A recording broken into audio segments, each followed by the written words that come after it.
On this edition of Lakeville City Limits, we find out the latest happenings in the Public Works Department, including the construction of a new trail in the city. Next, I talk with Representative Mary Liz Holberg about the upcoming session at the Capitol.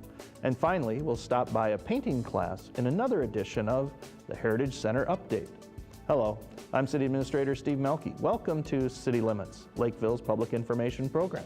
Up first on today's show, we head outside for another edition of Public Works Now.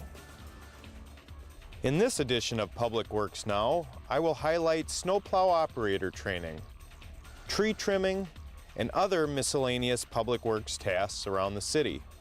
Lastly, our city engineer, Zach Johnson, will provide a construction update on some of the projects wrapping up in Lakeville this year and projects on the horizon for 2014. Hi, I'm Marty, utility lead with the City of Lakeville. I'm working on the 2014 road reconstruction maps, and this is Public Works Now.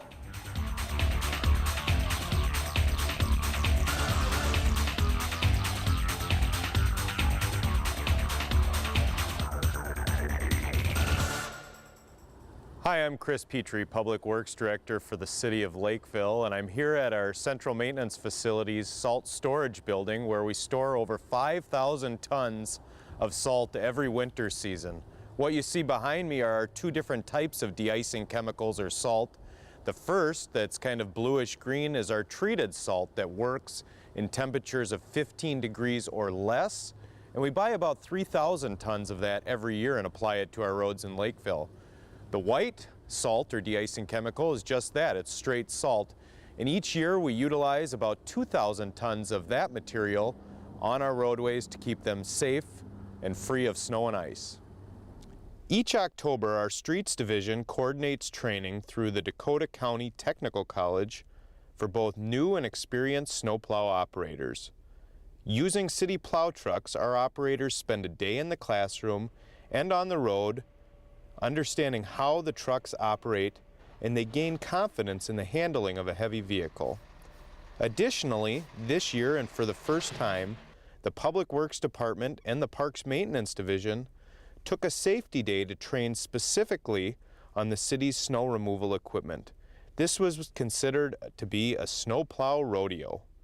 They learned everything from hooking up all the attachments on the equipment to operating in close quarters to best plowing practices. Winter no parking restrictions went into effect on November 1st and will continue through March 31st of 2014. Winter no parking prohibits parking on city streets between 2 a.m. and 6 a.m. every day and whenever a 2-inch accumulation is forecasted. Residents with questions or concerns about winter no parking restrictions should contact our police department. Trimming trees while they are dormant reduces their likelihood to contract diseases.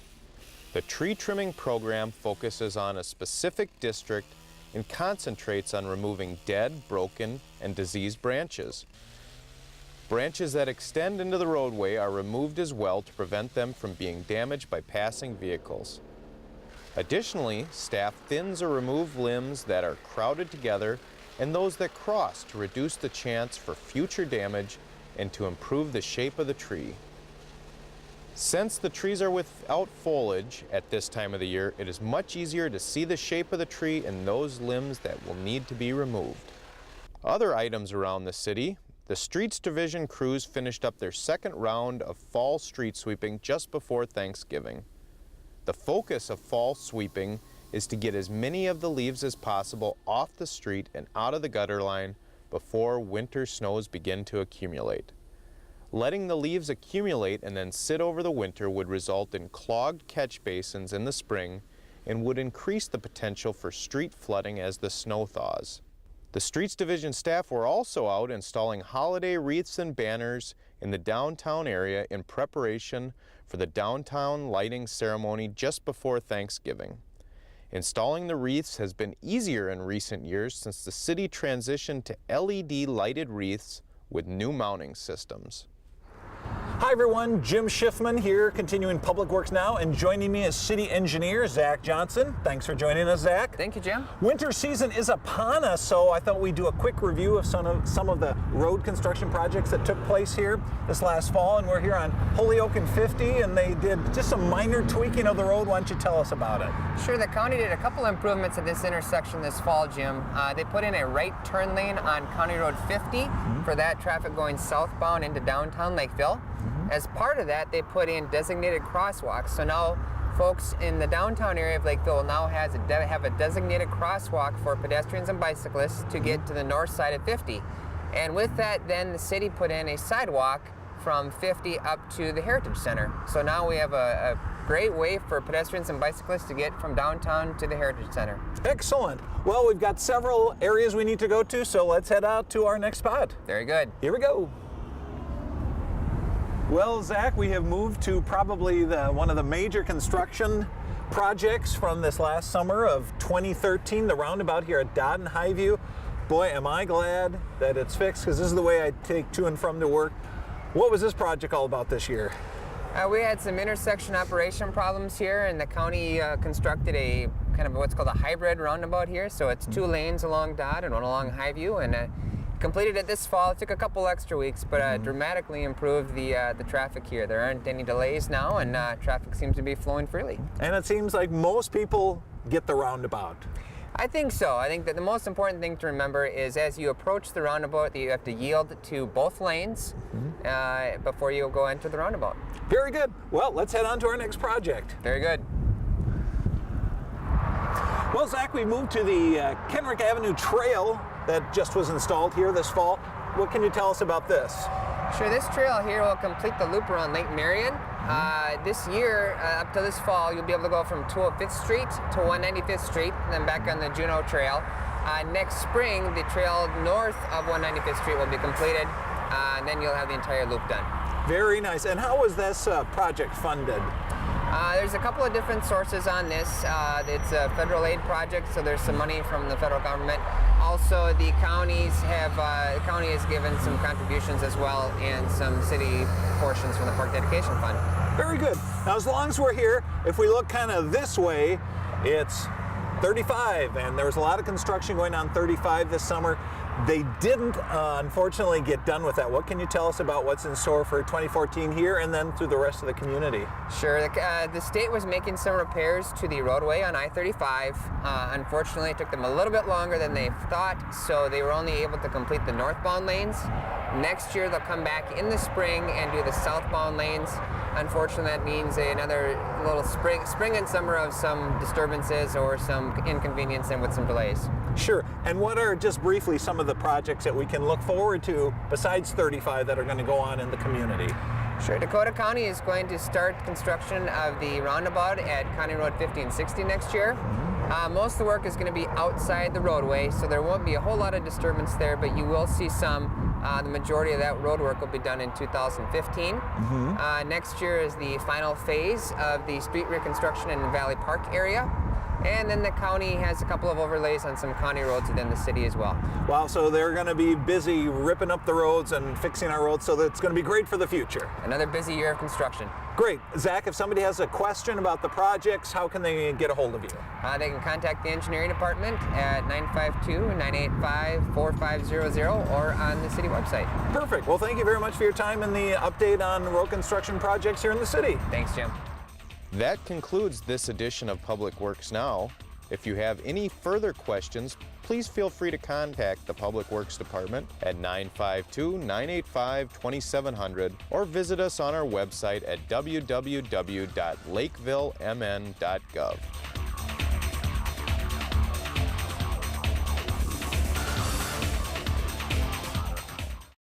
Ho, ho, ho, ho! Happy holidays, everyone! Santa Claus here! And I'm Officer Greg Jensen of the Lakeville Police Department. The annual Toys for Tots drive has begun.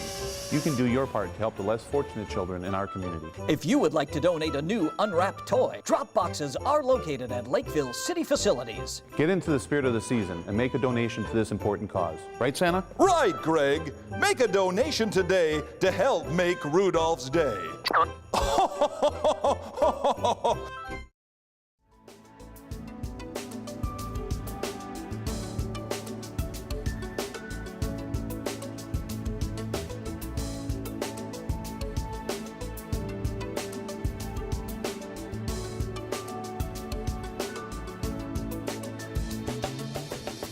Joining me today is State Representative Mary Liz Holberg. Thanks for joining me on City Limits. Happy to be here. Representative, maybe some people don't know a lot about your history of being on the City Council and being now in the state legislature. Why don't you tell us a little bit about your history with politics?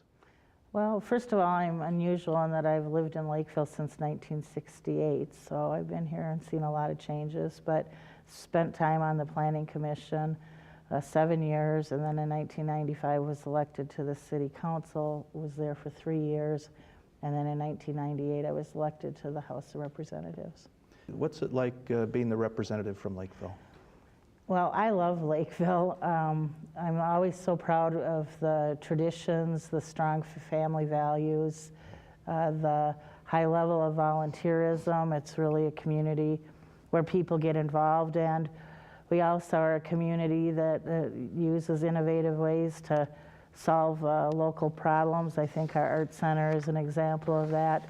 Many communities go to the state and ask for tens of millions of dollars in state funding to accomplish local goals, and this community really rolls up its sleeves and puts their own sweat equity into it, if you will. Yeah, it's really true. Our Veterans Memorial was done in the same fashion. Exactly, and I remember when Eden Prairie came to the legislature looking for $200,000 for their Veterans Memorial. It took me a little bit by surprise, because I think that community pride element is just so important in fostering a strong community. Well, let's talk a little bit about the work of the state legislature. You're coming up on a session again. Let's talk a little bit about next year's session. Well, it will start the end of February, and historically in the second year would be what was known as a bonding year. Governor Dayton has expressed his interest in an unsession in which unnecessary laws and government functions would be repealed. I think that's a great idea. I've been working on a task force with one of the committees that I serve on, and making recommendations to eliminate obsolete or unneeded task forces. So I think that's a good first step, but it should be interesting. I've seen a little bit of that work come across my desk, but what's the process of determining what's obsolete or unneeded? Well, what happened was in 2009, there was a law that repealed a number of working groups and task forces, and we actually found out that in more than a handful of cases, these groups continued to meet even though that they had been expired. So we got a problem with that. But we asked for input from various organizations and the executive branch into whether or not they are still fulfilling a purpose and are still needed. So an unsession, and it's also a bonding session. So what do you think will be coming forward for bonding proposals? Well, we have the process is that local units of government and organizations put in requests to the governor's office. Our bonding capacity relative to the amount of money that we take in should keep us around the $850 million level. It'll be interesting to see whether that cap is adhered to. I think that you'll see another major investment in transportation in the bonding committee, but there's always 3 to 4 times the number of requests as there is money. Well, transportation is certainly an issue in the South Metro and in Lakeville, mainly because of the capacity of our roadway systems. Yet most of the studies that I've seen don't seem to have enough money to actually expand capacity for cars.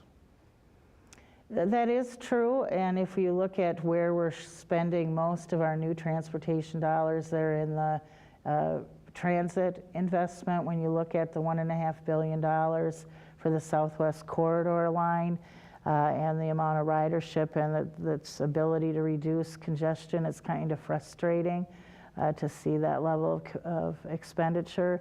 So I do believe that there is a need for increasing capacity in the road system, but whether we get to a new funding source in this session, it doesn't seem like there's a lot of support for it. So that probably just have to work with the existing revenue sources, at least for this session. Right, and another thing that I've been working on for a couple years now is the min-pass lanes. They're a good idea, I think, as long as they're working, but many, many times the lanes are tolled when there's virtually no traffic. And so we've been working with MnDOT to try and make them even more dynamic, where you might actually be able to shut them off on a national holiday, say Columbus Day, where there really isn't that much traffic and more use could be allowed. So I think there are more tools that we can use to improve capacity in the corridors that serve the Lakeville area, but definitely at some point there's going to have to be more investment to increase capacity. Yeah, we've seen some of the maps from MnDOT for the I-35 Min-Pass lane, and Lakeville is a big part of those, the people that buy the transponders and actually use those lanes. It seems to be pretty popular here. It is very popular, but when you are heading southbound between 3 and 4 o'clock in the afternoon and all of the traffic is constrained to the right 2 lanes and there's virtually nobody in the tolled lane, you have to kind of scratch your head and say, is this really working the best that it could? Well, Representative, one of the things that kind of is an area we have to pay attention to is the Metropolitan Council and some of their policy guidelines that they put forth. We're starting to see growth again in Lakeville at levels that go back to pre-recession and even beyond that. And I'm just wondering if there's anything there we should be paying attention to that the Met Council is working on? Well, I think one of the good news items relative to the Met Council is with the increased growth, we're back to new development paying the cost of the new infrastructure for the wastewater system. So that's a recent good news that relates to that increased building. But I think that moving forward in the next round of comprehensive plan updates, what I see that concerns me is a real concentration of investment within the 494, 694 core related to transit. And it's not that long ago that we should have learned from the rapid growth outside the 7-county metro area, just outside of the reign of the Met Council, if you will. And so it's really important that growth patterns reflect the market. And to really fight those market patterns, I think we'll be at our own peril. Yeah. There's also been quite a bit of talk about water resources. Talk a little bit about what you think might be happening at the Met Council there. Well, there's been major water studies. There's concerns about the aquifers and the refreshing of the groundwater supply to serve drinking water systems. And I think you're going to see a push. A good share of the eastern portion of the 7-county metro area gets their water from the rivers. And so that's a more sustainable source, if you will. And I would not be surprised if we see growth constrained relative to water availability as well. So, Representative, we're seeing an uptick in housing in Lakeville, and the Met Council, I know, has some discussions ongoing about housing. Tell me a little bit about what you think the Met Council might be talking about. Well, one of the things that's the good news is that the new development is again paying for the expansion in the wastewater systems with the new development. For a while there during the recession, current ratepayers were paying that debt service, so that's a plus. But a concern for me representing Lakeville is this move towards housing and possibly making it a system plan like parks and transportation, where local units of government would have to meet a certain quota of a certain type of housing in order to get their comprehensive plans approved by the Met Council. And that could be really problematic. I think that recent history, when we looked at where the housing market was forced by regulation and didn't reflect what the actual consumer needs were, we had some really bad consequences as a result of that. And so I would be very concerned if we had Met Council dictating the housing needs of the 7-county metro area to the detriment of the market demands. Well, and then finally, we're approaching 2014. That'll be an election year. Can you just preview the election a little bit and who will be on the ballot in terms of offices? Well, I think one thing that people haven't seen for a long time, at least on the Republican side of the ticket, it looks like we're going to have a number of primaries. That's something that's kind of new for us. So I think that shall be really interesting. And it's always fun when you have the governor and all the constitutional officers on the election. We're going to, of course, have the early primary, and for the first time, the online voter registration, so some new things. And it doesn't really apply to Lakeville because we don't have it, but some of the local elections this year in the central cities had the ranked choice voting. Just curious what your thoughts were about how that worked. Well, I have in the past opposed ranked choice voting. I think that nobody predicted 35 candidates on the ballot. That was rather cumbersome, and I think Minneapolis is going to move to rectify that with a higher application fee. But I think the jury's still out on the ranked choice voting. I think that one person, one vote makes more sense, but it'll be continued to be debated not only here in Minnesota, but across the country. Right. Well, Representative Holberg, thank you for joining me on City Limits, and good luck in the coming year. All right, thank you, my pleasure. Did you know that the Lakeville Police Department's Toys for Tots drive has begun? Consider donating a new unwrapped toy for the less fortunate in our community. Drop-off locations include the police station, Fire Station number 4, City Hall, the water treatment facility, and the central maintenance facility. The annual Toys for Tots drive runs now through Thursday, December 19th. Hey there, everyone! Hank the Hug, reminding everyone that they should have a winter survival kit when traveling around this winter season. That kit should include items to help your vehicle get unstuck, items to keep you warm and fed should you get stranded, and a first aid kit with a flashlight for medical emergencies. Hey folks, we can't stop the winter weather, but we can make sure we're ready for it. It smells like bacon in here. Must be me sweating. We'd like to remind residents about winter parking restrictions. There is no on-street parking allowed between the hours of 2 a.m. and 6 a.m. from November 1st until April 1st. This ordinance was enacted to facilitate snow removal and to enhance public safety. Violators are subject to citations, towing, and impoundment of vehicles.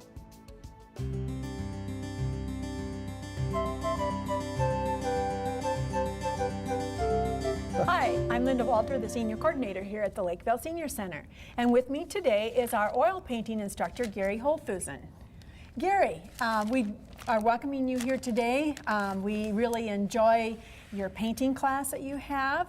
And I was wondering if you could maybe tell me a little bit about it. Exactly what kind of painting do you teach? Thank you, Linda. I appreciate that. I teach oil and acrylic. And I would have drawing and charcoal drawing or pencil drawing, but oil is my favorite subject. I started painting 22 years ago when I retired from the company, and it was something I always wanted to do. I didn't know if I could, and I found out after I tried it I could. Very exciting. I love to take a two-dimensional piece of canvas and make it look three-dimensional. That's the magic in painting. It's a great hobby and a pastime for people. If they're looking for something to do, when you get done painting, you have something. You have an oil painting. Mm-hmm. And if you've done a nice job, it's something you might want to hang on your wall, and other people can appreciate it. Mm-hmm. And you know, why don't you tell people how we met? How we met? Yes. Do you remember? I do remember. I was painting over at the Art Center, and because I couldn't be there full time, I had to leave. And I came over here, and I introduced myself. And I said, how would you like to have an instructor for oil painting?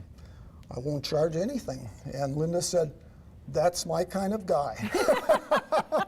So that's how I got started. That's right. And I love to teach other people how to paint. I mean, I love it, and I hope I pass some of that love on to people who come into this class. You don't have to be good.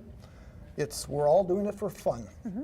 We're not Rembrandts, we're not going to make our living at it, but it's a wonderful pastime.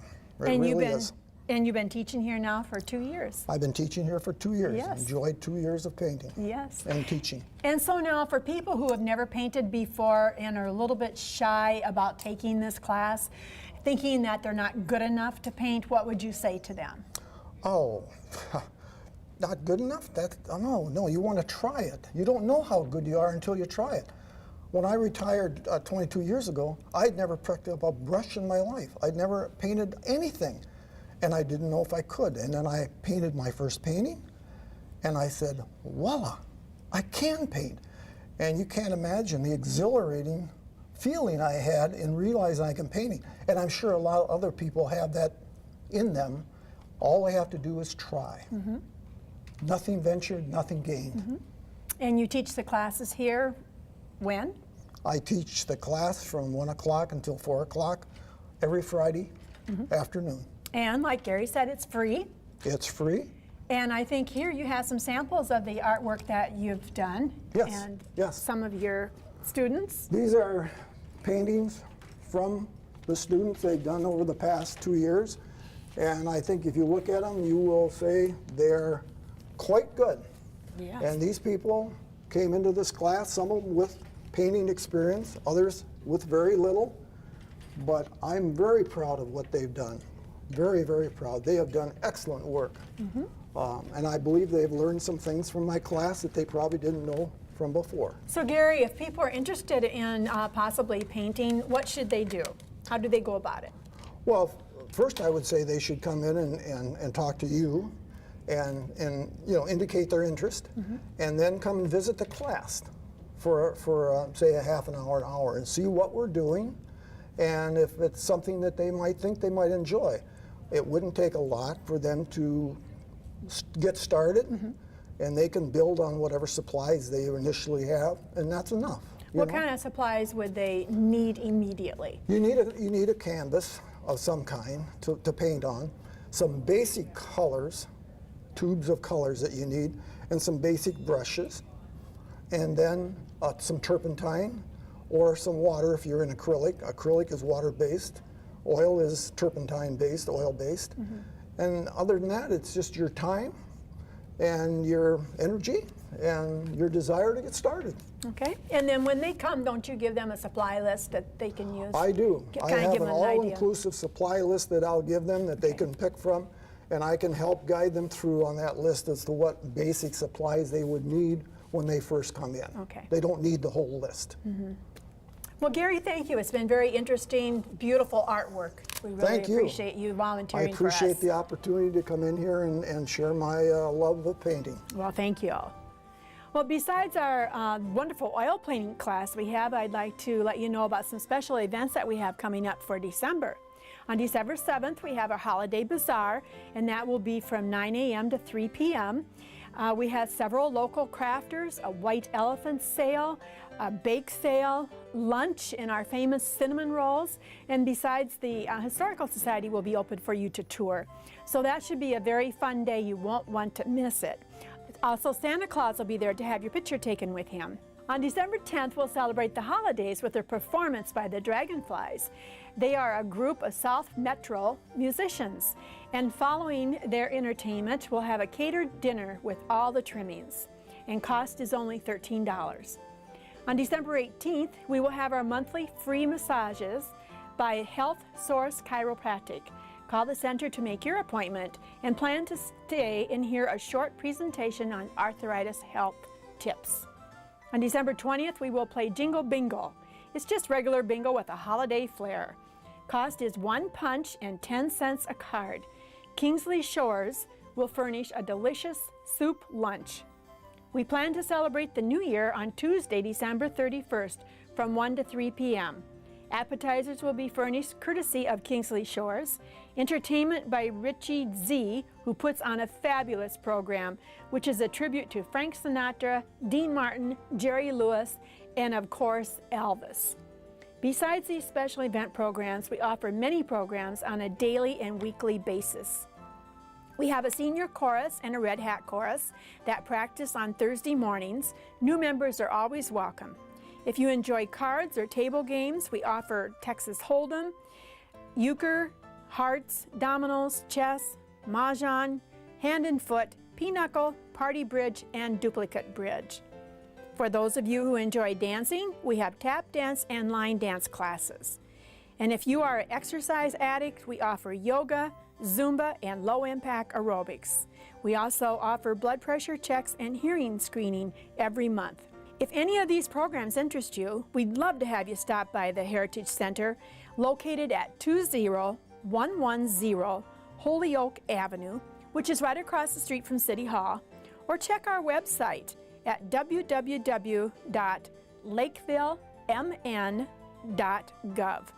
Membership dues are $18 for a single person and $34 for a couple if you live in the city of Lakeville. Non-residents, it's only $30 a year. And have a happy holiday.